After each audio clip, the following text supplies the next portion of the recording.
¿Qué tal, hermanos? Que el Señor los bendiga. Continuamos con nuestro estudio que estamos teniendo del libro de Jueces. Amén. Yo los invito a que tomen su Biblia y vamos a darle seguimiento a lo que estuvimos viendo el día de ayer o en la clase pasada.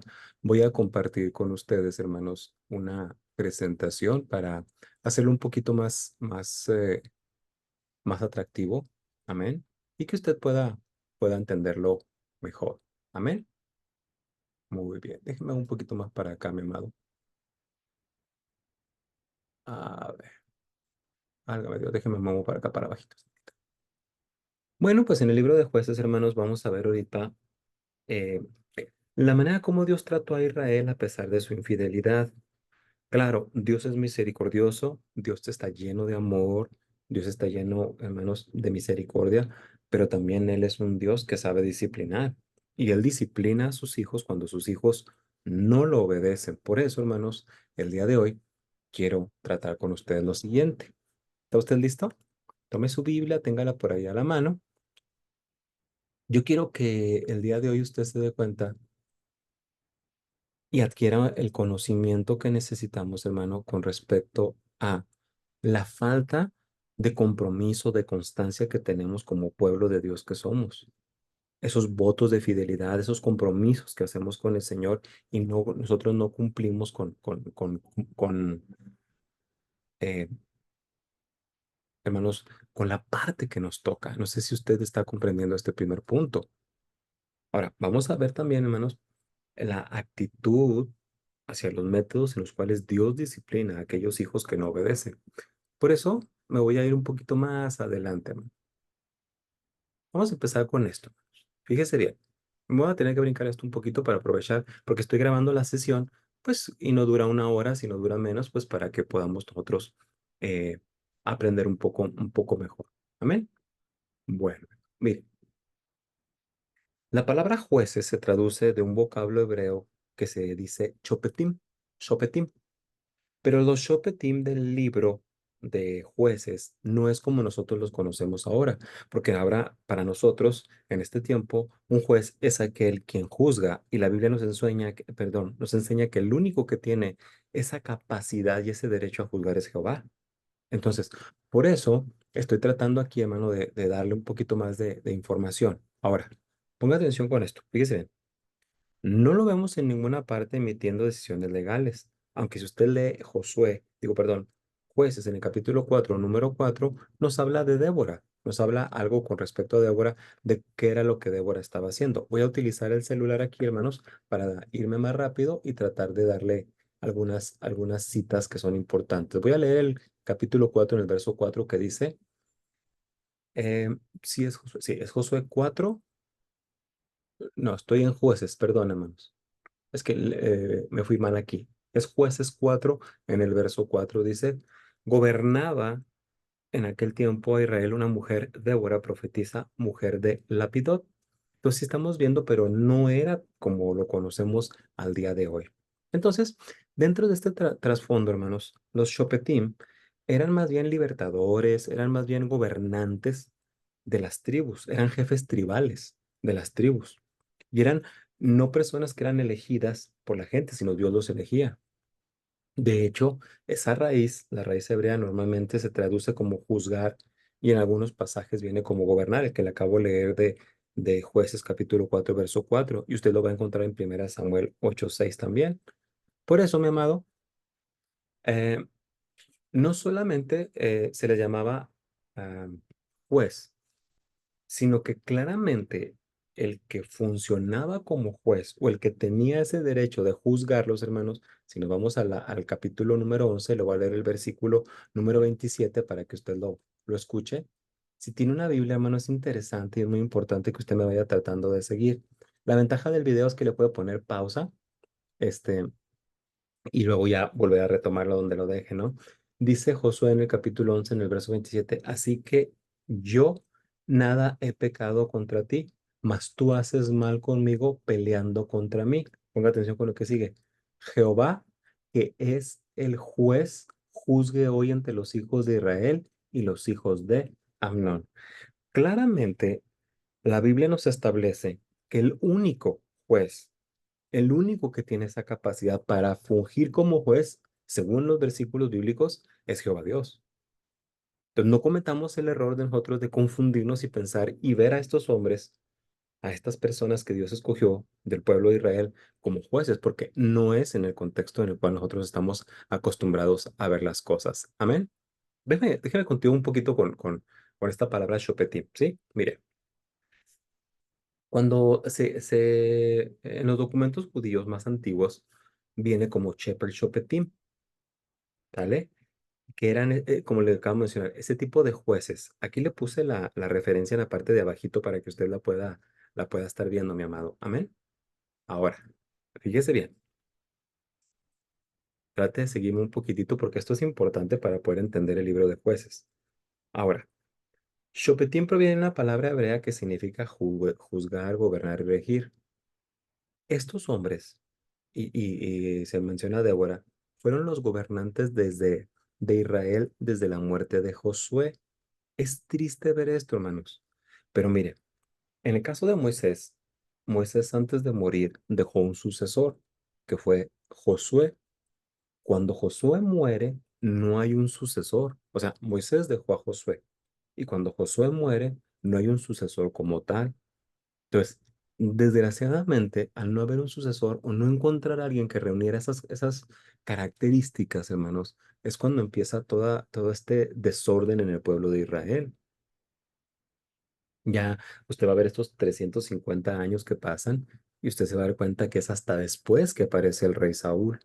Entonces, mucho cuidado, hermanos, cuando dentro de la iglesia no respeta un liderazgo o un pastorado. ¿Por qué?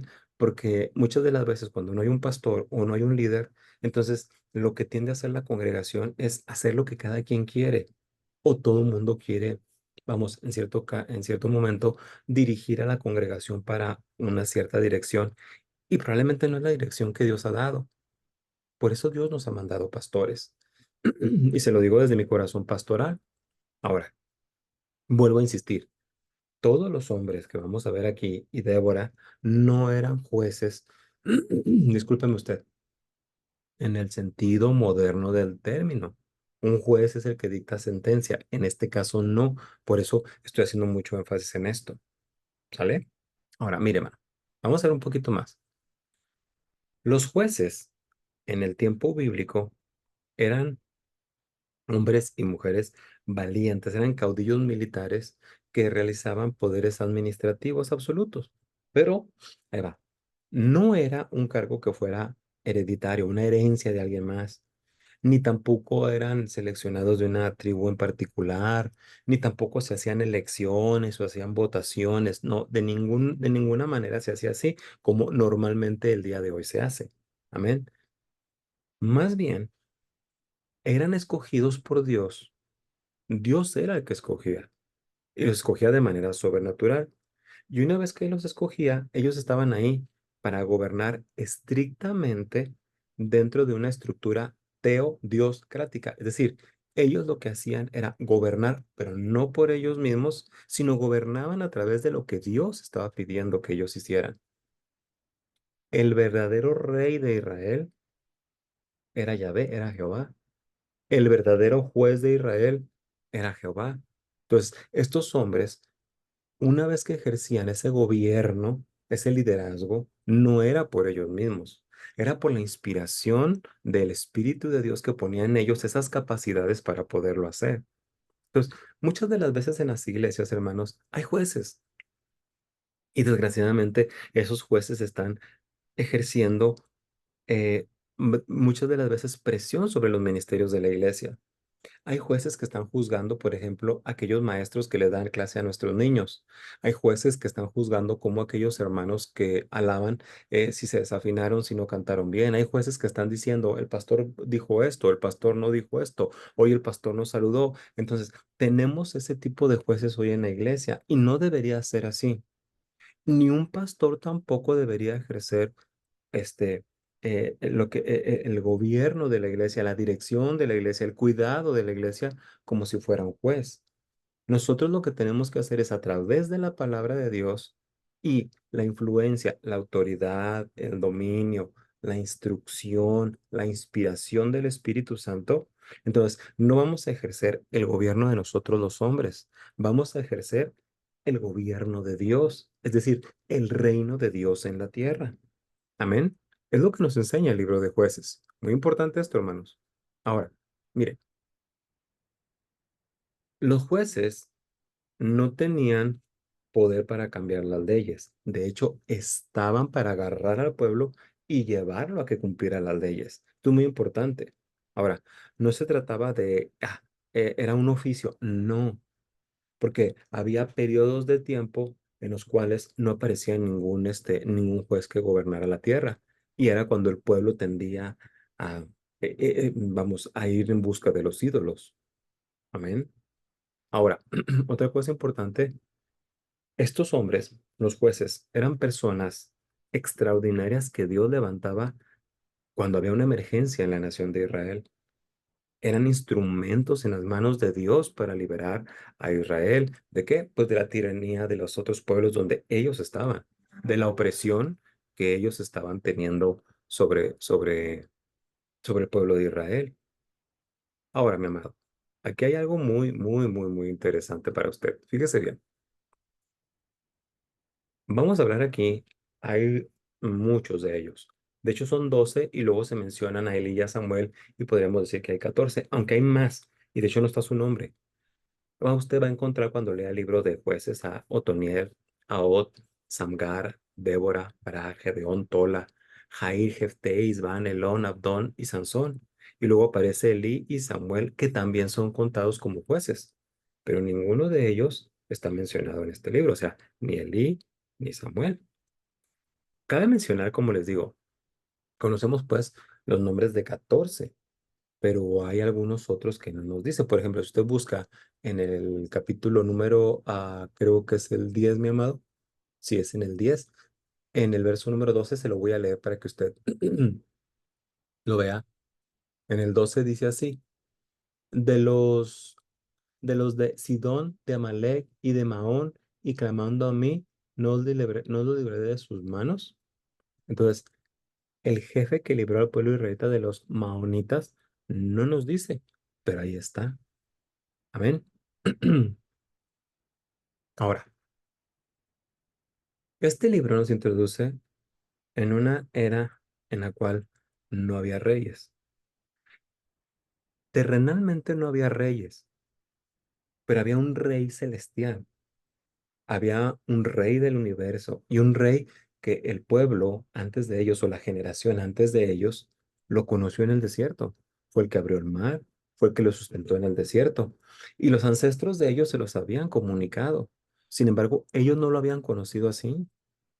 Sí había un rey como tal. Sin embargo, este versículo no había un rey terrenal, porque Dios no comparte. Él es un Dios celoso, Él quiere su alabanza, su adoración, su posición como el rey absoluto que es. Entonces, al no haber un rey, ¿qué era lo que pasaba? Dice el versículo, cada uno hacía lo que bien le parecía. Y desgraciadamente, hoy en día estamos en la iglesia viviendo este tipo de situaciones, hermanos. Amén. Este libro, esta historia que está escrita, hermanos, nos muestra la necesidad que tenemos de esos líderes que tienen que estar consagrados al Señor. Esos líderes que tienen que tomar la decisión de separarse del mundo para vivir para el Señor Jesucristo.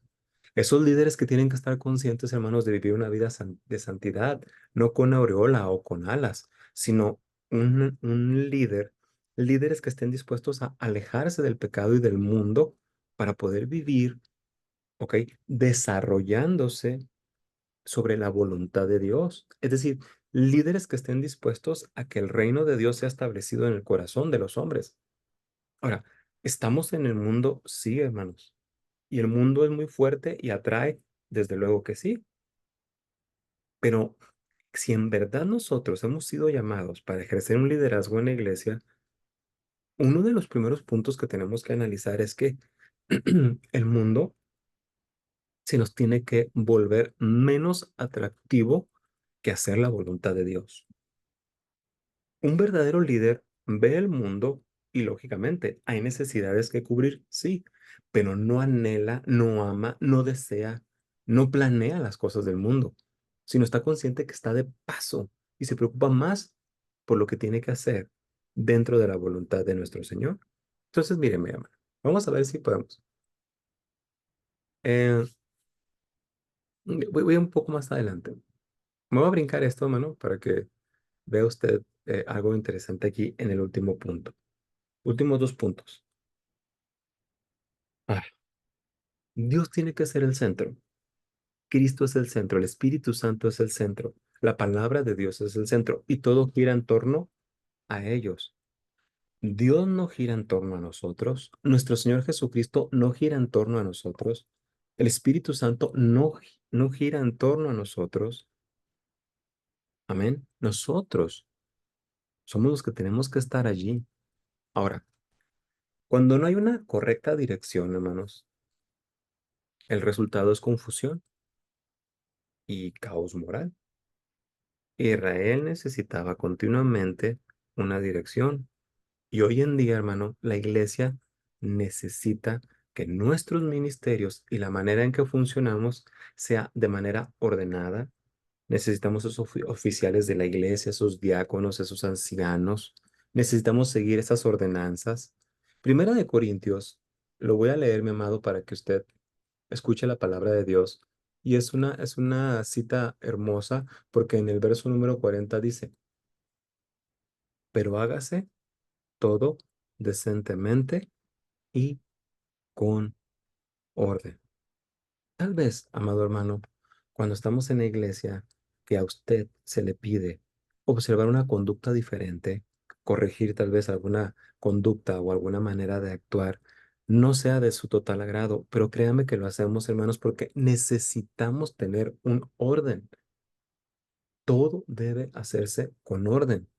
Entonces, muchas de las veces, tal vez como pastor y mis hermanos que me ayudan en el ministerio como líderes, pidan algo y a usted no le guste, pero no es un capricho de nosotros, sino que estamos viendo por el orden que debe de existir en la iglesia.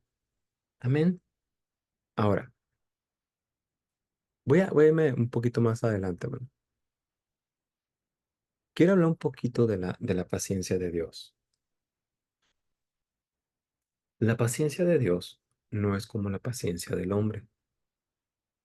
Necesitamos estudiar la Biblia para entender la paciencia de Dios. De hecho, Job nos da un énfasis con respecto a la paciencia del hombre y los jueces acentúan la paciencia de Dios. Si no hubiera por esto, hermanos, ya hubiéramos sido destruidos. La nota clave en el libro de jueces es esa desobediencia que se repetía una y otra vez. Hay expresiones típicas que vamos a estar leyendo en el libro durante todos los 21 capítulos. Los hijos de Israel hicieron lo malo. Se encendió contra Israel el furor, la ira, la molestia de Jehová. Clamaron los hijos de Israel a Jehová. Jehová levantó jueces que los liberasen de la mano de los que los despojaban. Ahora, hay una secuencia, hermanos, y yo quiero que usted vea.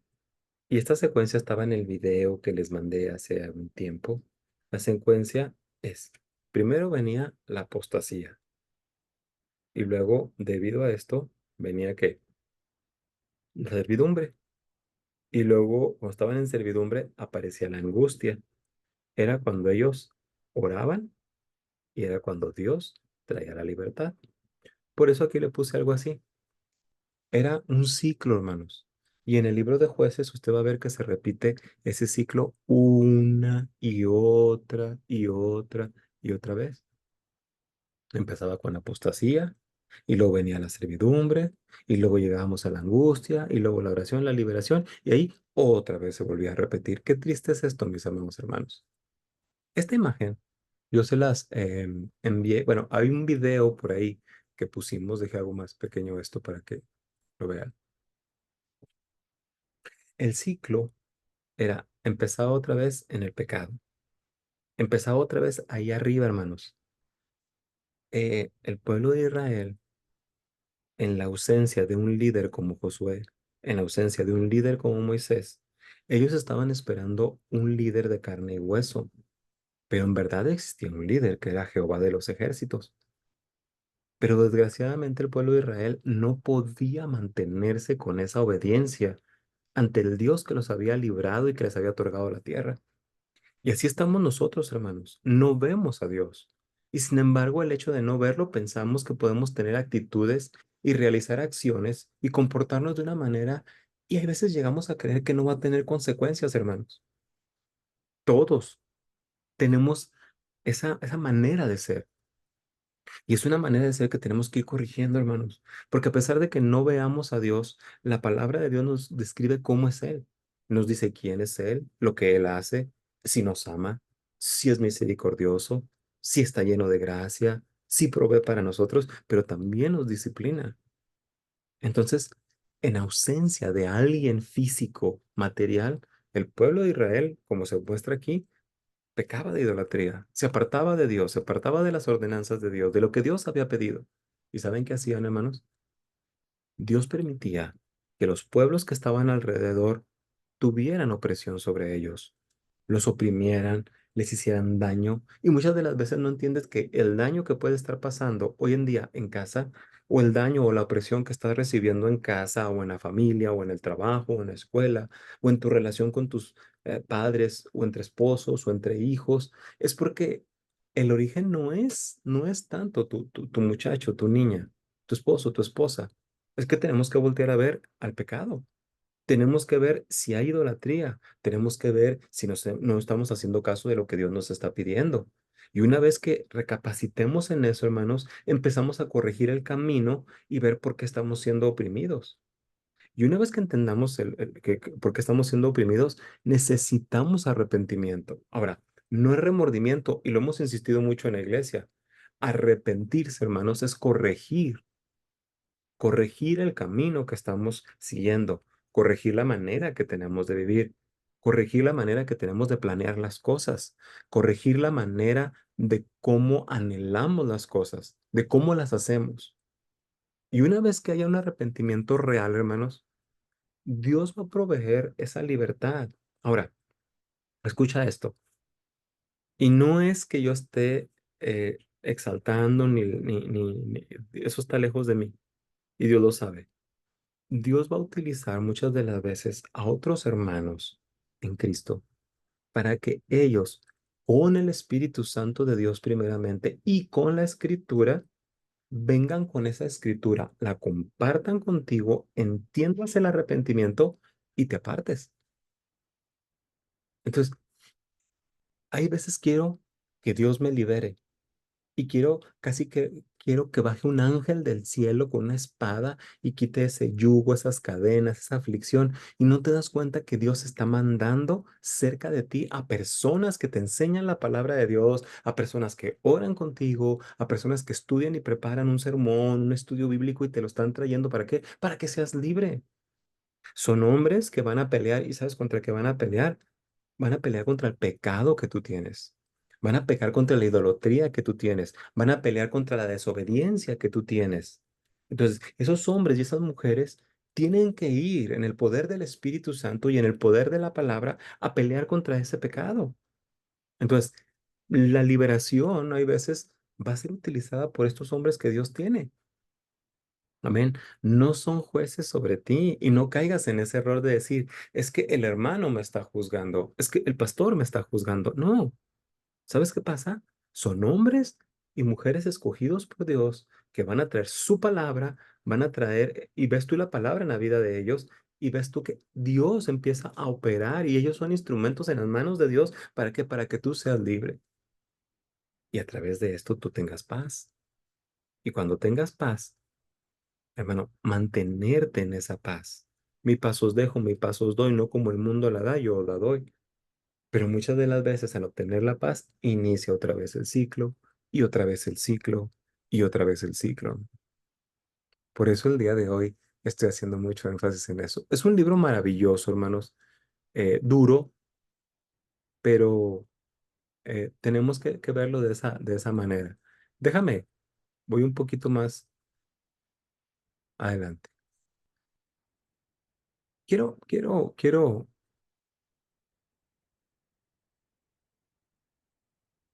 Yo creo que voy a tener que esperar un poco aquí. Sin embargo, hay cosas que son muy interesantes. Antes del libro de Jueces, el gobierno de Israel estaba centralizado en Moisés.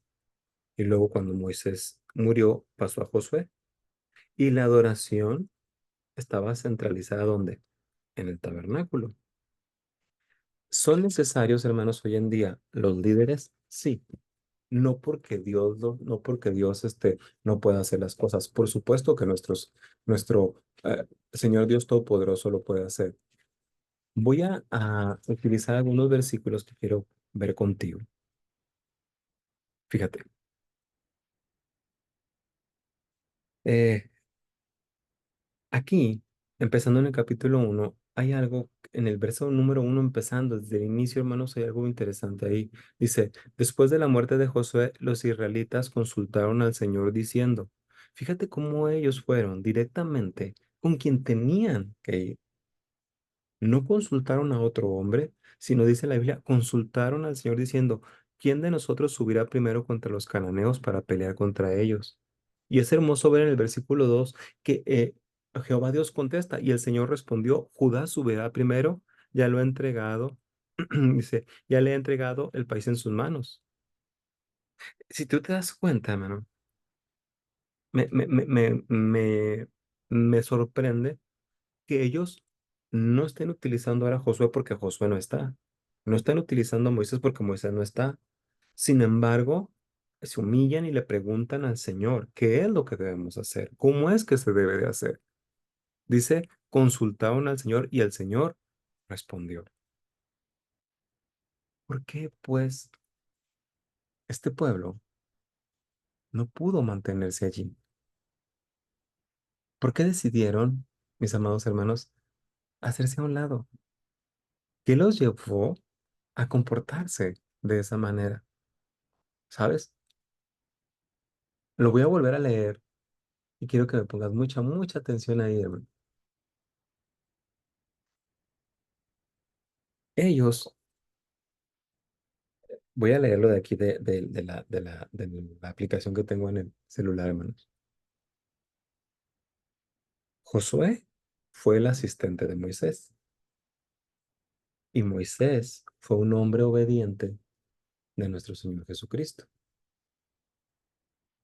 Josué no señaló a ningún líder después de él para guiar a toda la nación. Sin embargo, sí les dijo que tenían que depender totalmente del Señor. Ahora, voy a,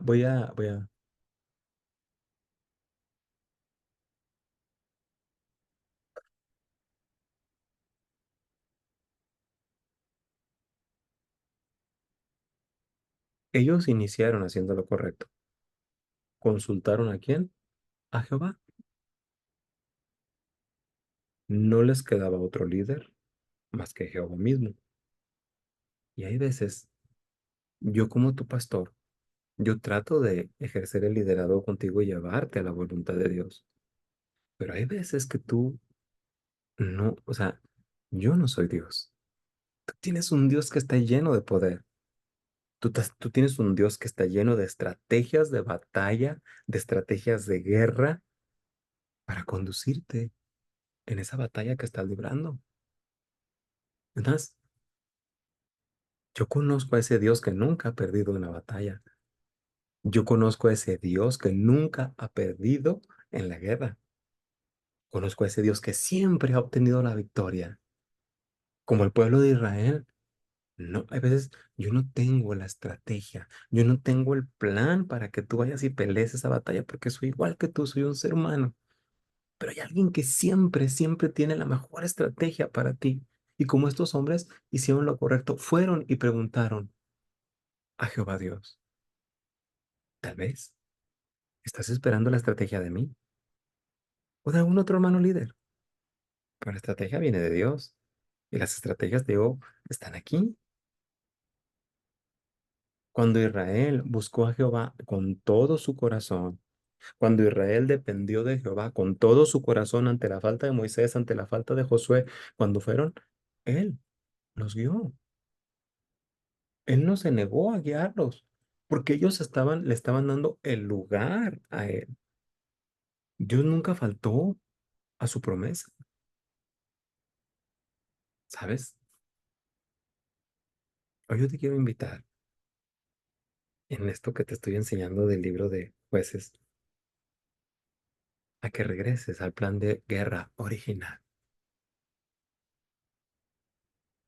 Regresa al plan de guerra original y pelea desde la perspectiva de un Dios que nunca ha perdido una batalla.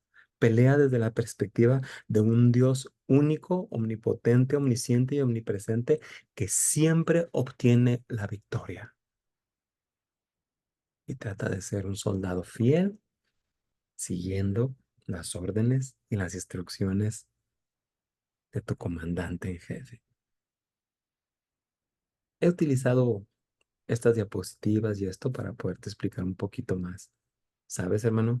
Es un libro muy interesante. Espero y te des el tiempo para poder analizarlo, verlo, digerirlo, pero principalmente irlo aplicando en tu vida. Hoy quiero cerrar con esto, hermano.